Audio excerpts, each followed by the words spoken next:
Okay, so for example 3, I chose problem 2, and I have all this written out, and I'm just going to be walking through it.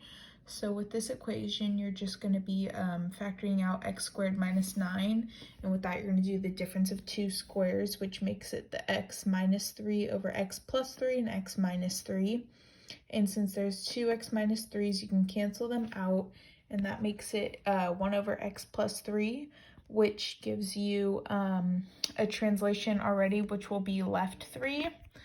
And that also means that your vertical asymptote will be negative 3 if you're going left 3.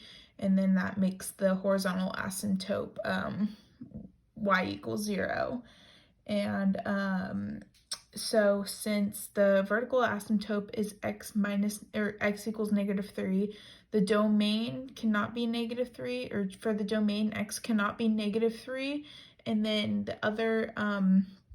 the other impossible solution is what you took out of this equation, which is x minus 3, but with this you're going to switch, so x also cannot equal 3 for the domain.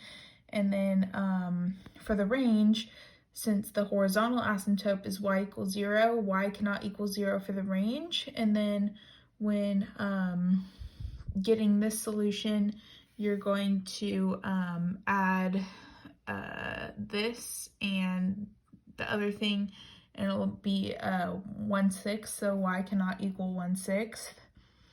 And then before we graph, the last thing we have to do is find the removable in y-intercept.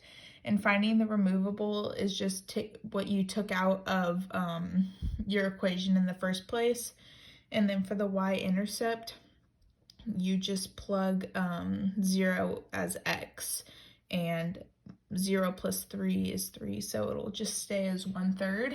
And then when we're going to our graphing, our vertical asymptote will be negative 3 right here, and then our horizontal asymptote will be right at the x-axis. So you can see my little dashes right here. And then for graphing the points, you're gonna do from here, you're gonna do 1 unit right from this asymptote and up, and then up from this asymptote, and then 1 unit left and down for this one. So this is how it's going to look at the end. So yeah.